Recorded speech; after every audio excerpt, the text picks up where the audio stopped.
കൊല്ലത്തേക്ക് അപ്പൻ ട്രാൻസ്ഫറായി വരുമ്പം എൻ്റെ വീടിൻ്റെ തൊട്ടടുത്ത വീട്ടിൽ യേശുദാസ് വരും. അപ്പോൾ 72-ലാണ്. അപ്പോൾ അദ്ദേഹം സിനിമയിൽ വന്നിട്ട് 10 വർഷമേ ആയിട്ടുള്ളൂ. 61-ലാണ് അദ്ദേഹം സിനിമയിൽ വരുന്നത്. അപ്പോൾ അദ്ദേഹത്തിൻ്റെ ഏറ്റവും നല്ല പ്രൈം ടൈമിലുള്ള പാട്ടുകളാണ് അന്നേരം വരുന്നത്. ചക്രവർത്തിനി, വസുമതി, അങ്ങനെ കുറേ നല്ല പാട്ടുകൾ. അതൊക്കെ എനിക്ക് ബൈ ഹാർട്ടാണ്. അപ്പോൾ തൊട്ടടുത്ത വീട്ടിൽ ഇദ്ദേഹം വരുമെന്നുള്ളത് നമുക്കറിയില്ല. അവിടുത്തെ പയ്യൻ എൻ്റെ കൂടെ പഠിക്കുന്നുണ്ടായിരുന്നു. അങ്ങനെ ഞാൻ അറിഞ്ഞത് ഇങ്ങനെ യേശുദാസ് അവിടെ വരും എന്നുള്ളത്. അങ്ങനെ പിന്നെ അദ്ദേഹം വന്നപ്പോൾ അദ്ദേഹത്തിനെ കാണുന്നു. എന്നെ വിളിച്ചിട്ട് 5-6 പാട്ട് പാടിച്ചു. അപ്പോൾ എന്നോട് പറഞ്ഞു, നിൻ്റെ ശബ്ദമൊക്കെ കൊള്ളാം, സംഗീതം പഠിച്ചിട്ടുണ്ടോ എന്ന് ചോദിച്ചു. ഞാൻ പറഞ്ഞില്ല. ഈ രംഗത്ത് നിൽക്കണമെങ്കിൽ അത്യാവശ്യം ചില സംഗീതമൊക്കെ പഠിക്കണം എന്ന് പറഞ്ഞു എൻ്റെ അടുത്ത്. അപ്പോൾ അന്നേരം അതിന് എൻ്റെ മനസ്സിൽ ഇത് കയറി. അങ്ങനെയാണ് ശരിക്കും പറഞ്ഞാൽ ഇത് മതി എന്ന് തീരുമാനിച്ചത്. കാരണം അന്ന് വൈകിട്ട് ഇദ്ദേഹത്തിൻ്റെ കൂടെ ഒരു ഗാനമേള ഉണ്ടായിരുന്നു, അതിന് പോയി. അപ്പോൾ അവിടെ ചെന്നപ്പം, പ്രത്യേകിച്ച് അന്നത്തെ കാലം, നമുക്ക് ഈ ഫോട്ടോകൾ മാത്രമേ കണ്ടിട്ടുള്ളൂ എല്ലാവരും, വിഷ്വലൊന്നുമില്ല. അന്ന് ക്യാമറ പോലും അന്ന് എനിക്ക് തോന്നുന്നു ആരുടെയും കയ്യിലുള്ള സമയമല്ല. ഇന്നിപ്പം മൊബൈൽ ഉള്ളതുകൊണ്ട് നമുക്ക് എപ്പോൾ വേണമെങ്കിലും എവിടെ വേണമെങ്കിലും എടുക്കാം. മറ്റേ അന്ന് ക്യാമറ എന്നൊക്കെ പറഞ്ഞാൽ വലിയ ആരുടെയെങ്കിലുമൊക്കെ കയ്യിലേ ഉള്ളൂ. അപ്പോൾ അങ്ങനെ ഇദ്ദേഹത്തെ നേരിട്ട് കണ്ടപ്പോൾ ഇതാണ് യേശുദാസ് എന്നുള്ള ആ ഒരു ഫീലായിരുന്നു മനസ്സിൽ. അത് കഴിഞ്ഞ് ഗാനമേളയ്ക്ക് വന്നപ്പം അവിടെ മണ്ണ് നുള്ളിയിട്ട് താഴെ വീഴില്ല, അത്ര ജനം. 1, 2 ഇദ്ദേഹത്തെ ഓരോരുത്തർ തൊട്ടു നോക്കുന്നു, പിടിക്കുന്നു. അങ്ങനെയൊക്കെ ആയപ്പോഴത്തേക്കും നമുക്കും ഇതൊരു കൊള്ളാലോ എന്നുള്ളൊരു. അതുകൂടാതെ ആ ഓർക്കസ്ട്ര പിന്നെ മെറൂൺ കളറിലുള്ള ഡ്രസ്സായിരുന്നു അവരിട്ടിരുന്നത്. ഇദ്ദേഹം അതിൻ്റെ നടുക്ക് തൂവെള്ള വസ്ത്രത്തിൽ നിൽക്കുന്നു. സുജാത അന്ന് 12-13 വയസ്സേ ഉള്ളൂ. അപ്പോൾ സുജാതയും ഈ പറഞ്ഞ ഫ്രോക്കും മറ്റേ സ്റ്റോക്കിങ്സും ഒക്കെ ആയിട്ട് വെള്ള. അപ്പോൾ കാണാനും കൊള്ളാം, നല്ലൊരു എഫക്റ്റ് ഉണ്ട്. പിന്നെ ഈ ശബ്ദം പുറത്തോട്ട് വന്നപ്പം അതൊരു വല്ലാത്തൊരു ഫീലായിരുന്നു അത്. അപ്പോൾ അന്ന് അവിടെ വെച്ച് തീരുമാനിച്ചു, മതി, നമുക്ക് ഇതാണ് നല്ല വഴിയെന്ന്. അങ്ങനെ തീരുമാനിച്ചാണ് ഞാൻ സംഗീതം മുമ്പോട്ട് കൊണ്ടുപോയത്. അങ്ങനെ പ്രീ ഡിഗ്രി കൊലച്ചു, പൊട്ടി. ഞാനിട്ടല്ല, പക്ഷെ ജനം പറയുമായിരുന്നു കൊല്ലത്ത് യേശുദാസിനെ പോലെ പാടുന്ന ഒരാളുണ്ട് എന്ന് പറഞ്ഞാണ് അത് അങ്ങനെ ആയത്. തീർച്ചയായിട്ടും. കാരണം എന്ന് വെച്ചാൽ ഞാൻ നേരത്തെ പറഞ്ഞു, അച്ഛനും അച്ഛനും ഒക്കെ ഡോക്ടർമാരായിരുന്നു. അപ്പോൾ ആ ഒരു കാലഘട്ടത്തിൽ, പ്രത്യേകിച്ചും 1930-40 കാലഘട്ടത്തിൽ ഈ ആതുര ശുശ്രൂഷ സേവന രംഗത്ത് പ്രവർത്തിക്കുന്ന എല്ലാവരും വെള്ള വസ്ത്രധാരികളായിരുന്നു. ഡോക്ടർമാർ, നഴ്സുമാർ, പാരാമെഡിക്കൽ സ്റ്റാഫ്, അറ്റൻഡർമാർ. അപ്പം ഞാൻ അപ്പൻ്റെ കൂടെ ചിലപ്പം എന്തെങ്കിലും പനിയോ അങ്ങനെയൊക്കെ ഉള്ളതിനൊക്കെ നമ്മൾ മെഡിക്കൽ കോളേജിലൊക്കെ ചെല്ലുന്ന സമയത്ത്, അന്ന് മെഡിക്കൽ കോളേജുകളേ ഉള്ളൂ, ഇന്നത്തെ പോലെ പ്രൈവറ്റ് ഹോസ്പിറ്റലുകളൊന്നും അധികം ഇല്ല, വല്ല ക്ലിനിക്കുകളൊക്കെ ഉള്ളൂ. 58 കാലമൊക്കെയാണ് പറയുന്നത് കേട്ടോ. അപ്പോൾ അന്നിങ്ങനെ മെഡിക്കൽ കോളേജും ജില്ലാ ആശുപത്രികളും ഒഴികെ അങ്ങനെ ആശുപത്രികൾ അധികമുള്ളൊരു കാലമല്ല. അപ്പോൾ അവിടെയൊക്കെ ചെല്ലുമ്പം എല്ലാ ഡോക്ടർമാരും വെള്ള പാൻറ്റും വെള്ള ഷർട്ടുമാണ്. അവർ വെള്ള ചെരുപ്പൊന്നും ഉള്ളവരല്ല, വെള്ള പാൻറ്റും വെള്ള ഷർട്ടും. നഴ്സുമാരാണെങ്കിലും ഇന്നത്തെ പോലെ അല്ല, അന്ന് ഫ്രോക്കായിരുന്നു എല്ലാവർക്കും, എന്നിട്ട് ലോങ് മറ്റേ സ്റ്റോക്കിങ്സ് ആയിരുന്നു. അപ്പോൾ എല്ലാ ഹോസ്പിറ്റലിലും നഴ്സുമാർ വെള്ളയായിരുന്നു. അറ്റൻഡർമാരെല്ലാം വെള്ള, ലിഫ്റ്റിനടുത്ത് നിൽക്കുന്നവരായാലും ഈ ട്രോളി തള്ളുന്നവരായാലും എല്ലാം വെള്ള വസ്ത്രധാരികളായിരുന്നു. അവർ പാരാമെഡിക്കലായിട്ടിരിക്കുന്നവരും എല്ലാം വെള്ള വസ്ത്രധാരികളായിരുന്നു. അതായിരുന്നു ഒരു ഹോസ്പിറ്റലിൻ്റെ രീതി. പിന്നീടാണ് അത് ലൈറ്റ് റോസിലേക്കും ഇപ്പം നീലയിലും ഒക്കെ വന്നത്. അപ്പോഴും ഡോക്ടർമാർ ഒരു വെള്ള കോട്ടിടും അവരുടെ ഡ്രസ്സിൻ്റെ മേലെ. അത് അവരുടെ മനസ്സിൻ്റെ നിർമ്മലത കാണിക്കുന്ന ഒരു വസ്ത്രമായിട്ടാണ് വെച്ചിരിക്കുന്നത്. ഞങ്ങളുടെയൊക്കെ ചെറുപ്പത്തിൽ, എനിക്കിപ്പോൾ വയസ്സ് 67, ഞങ്ങളൊക്കെ പഠിച്ചിട്ടുണ്ട്. ഫ്ലോറൻസ് നൈറ്റിംഗേൽ ഒരു വെള്ള വസ്ത്രധാരിയായിട്ട് ഒരു മെഴുകുതിരിയൊക്കെ കത്തിച്ചു വരുന്ന ഒരു പാഠം ഉണ്ടായിരുന്നു. അപ്പോൾ അങ്ങനെ ആയിരുന്നു മെഡിക്കൽ രംഗം. അപ്പോൾ അതുപോലെ ഫോളോ ചെയ്യുന്നൊരു വ്യക്തിയായിരുന്നു എൻ്റെ ഫാദർ. അപ്പം ഞങ്ങൾക്കും അന്ന് മിക്ക സ്കൂളുകളിലും വെള്ള ഷർട്ടും കാക്കി നിക്കർ അല്ലെങ്കിൽ നീല നിക്കർ. ഇന്നത്തെ പോലെ വിവിധ തരം നിക്കറുകളൊന്നും ഇല്ലായിരുന്നു. അപ്പം ഞാൻ പഠിച്ചിടത്തൊക്കെ കാക്കി നിക്കറായിരുന്നു. എനിക്ക് ആലപ്പുഴ ലിയോത്തട്ടിൽ പഠിക്കുമ്പം വെള്ള ഷർട്ടും കാക്കി നിക്കറും. കൊല്ലത്ത് വന്നപ്പോൾ അത് നീല നിക്കറായി. അങ്ങനെ ഇരിക്കുമ്പോൾ ഞാൻ 9th-ലും 10th-ലും സ്കൂൾ സെക്രട്ടറി ആയിരുന്നു. അപ്പോൾ സ്കൂൾ സെക്രട്ടറിക്ക് വെള്ള ഷർട്ടും വെള്ള പാൻറ്റുമാണ്. അപ്പോൾ നമുക്കൊരു 14-15 വയസ്സേ ഉള്ളൂ. അപ്പം 9ാം ക്ലാസ് 10ാം ക്ലാസ് ഒക്കെ പഠിക്കുമ്പോൾ. അപ്പോഴാണ് ഞാൻ യേശുദാസിനെ കാണുന്നത്. അപ്പം ഞാൻ നോക്കുമ്പോൾ ഇദ്ദേഹം കംപ്ലീറ്റ് വെള്ളയാണ്, ചെരുപ്പും വാച്ചും കൂടെ വെള്ളയാണ്. തൊട്ട് അടുത്ത വീട്ടിൽ വരുമെന്ന് ഞാൻ പറഞ്ഞില്ല. അപ്പോൾ അത് വർഷത്തിലൊരു 2-3 പ്രാവശ്യം പുള്ളി വരും. കാരണം അന്ന് ഇത്ര തിരക്കുള്ള സമയമല്ല, വല്ലതും 10-25 സിനിമയൊക്കെ ഉള്ളൂ ഒരു വർഷം. ഇന്നിപ്പോൾ 150-170 ഒക്കെ ഉള്ള ഒരു രീതിയിലോട്ട് പോയി. അപ്പോൾ ഇത് അന്ന് വെള്ളച്ചെരുപ്പൊന്നും കിട്ടാൻ നമുക്ക് മാർഗ്ഗമില്ല, വെള്ള ഷർട്ടും പാൻറ്റും ഉണ്ട്. അപ്പോൾ അത് അപ്പൻ്റെ നിർബന്ധപ്രകാരം അത് കണ്ടിന്യൂ ചെയ്തു. പിന്നീട് എനിക്കൊന്ന് കോളേജിലൊക്കെ ആയപ്പോഴാണ് എൻ്റെ ചേട്ടനൊക്കെ അവരുടെ ഇഷ്ടത്തിന് ഡ്രസ്സൊക്കെ എടുക്കാൻ തുടങ്ങിയത്. അപ്പം ഞാനിതെൻ്റെ മനസ്സിൽ പിന്നെ കയറിയതുകൊണ്ട് ഞാനിത് കണ്ടിന്യൂ ചെയ്തു. ഇപ്പം 53 വർഷമായി ഞാൻ ഈ വെള്ള വസ്ത്രം ധരിക്കാൻ തുടങ്ങിയിട്ട്. ഒരിക്കലും അല്ല. കാരണം അത് ഞാൻ പറഞ്ഞില്ലേ, എൻ്റെ ഫാദർ അദ്ദേഹം ഇപ്പോൾ ജീവിച്ചിരുന്നെങ്കിൽ 100 വയസ്സ് കണ്ടേനെ. അപ്പോൾ യേശുദാസിന് 84 ആയുള്ളൂ. അപ്പോൾ യേശുദാസിനെ അദ്ദേഹം അനുകരിച്ചെന്ന് പറയാൻ പറ്റില്ലല്ലോ. അപ്പോൾ അത് ഞാൻ നിർബന്ധപൂർവ്വം പുള്ളി അത് കണ്ടിന്യൂ ചെയ്യിപ്പിച്ചല്ല ചെയ്തു, ഞാനത് കണ്ടിന്യൂ ചെയ്തു.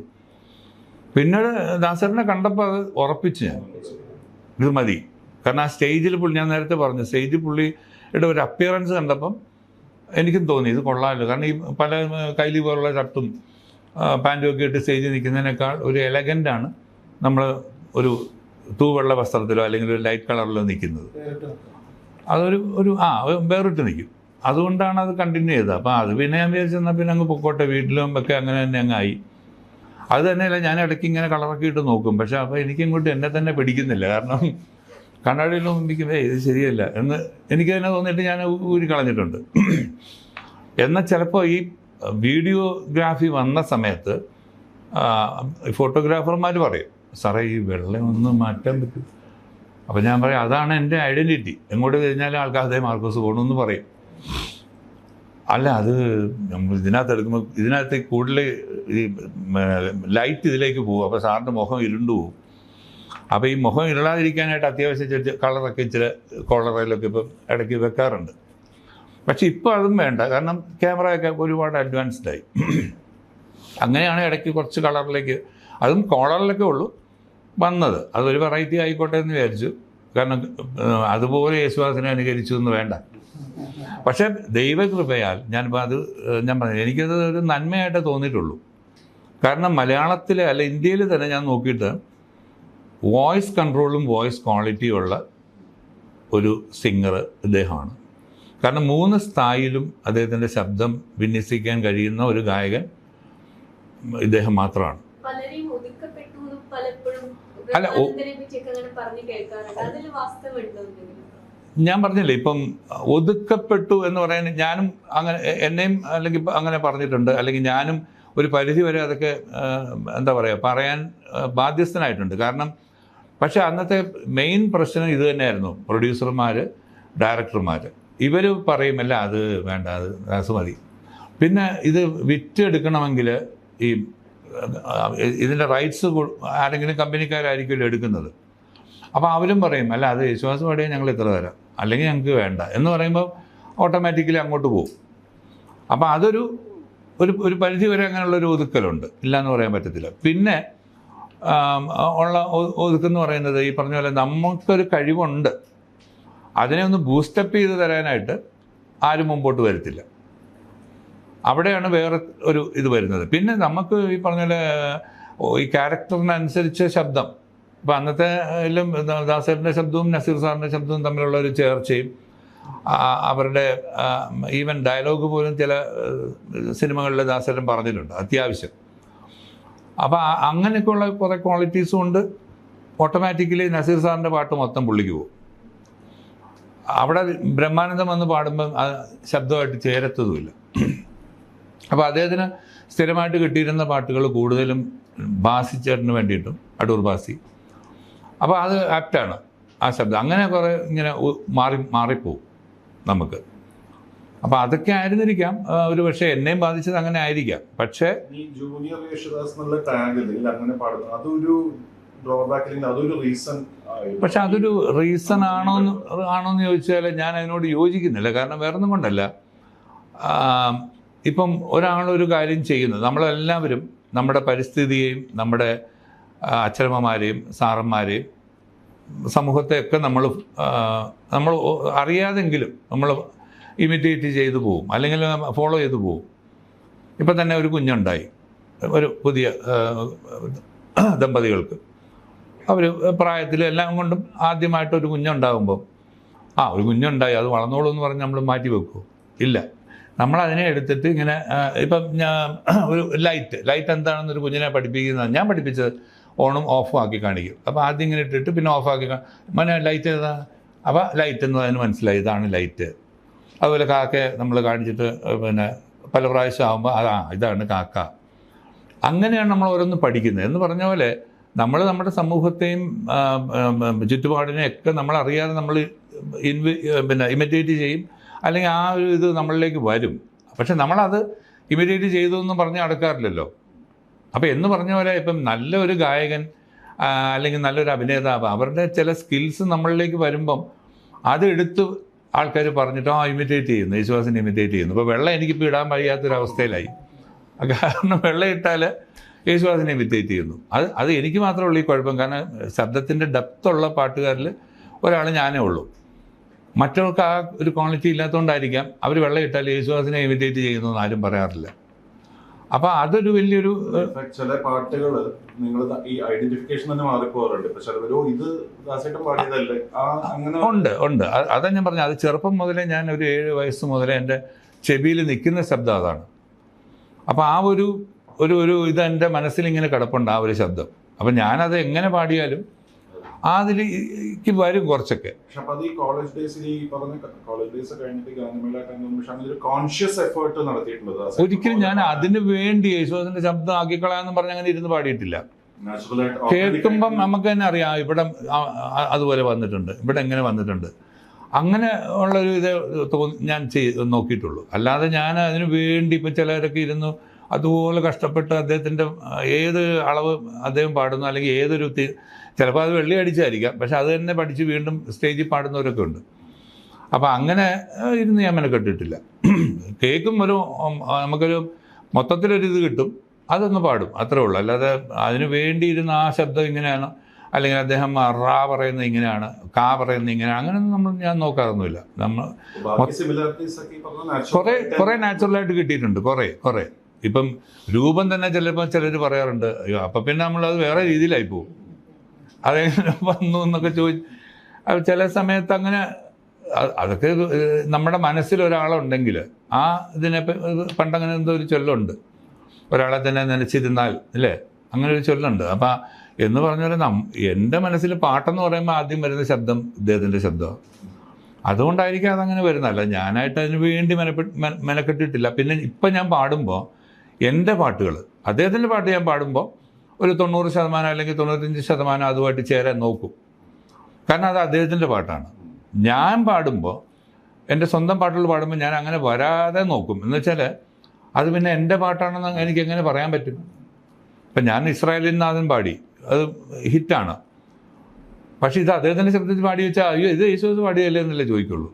അപ്പോൾ അതുകൊണ്ട് അത് കഴിയുന്നത് അങ്ങനെ വരാതിരിക്കാൻ നോക്കും. എന്നാലും അവിടെ ഇവിടെയൊക്കെ വരും ചില പാട്ടുകൾ, ചില പ്രത്യേക ശ്രുതിയിൽ, പ്രത്യേകിച്ച് ബേസൊക്കെ വരുമ്പം ചിലപ്പോൾ അങ്ങനെ തോന്നും.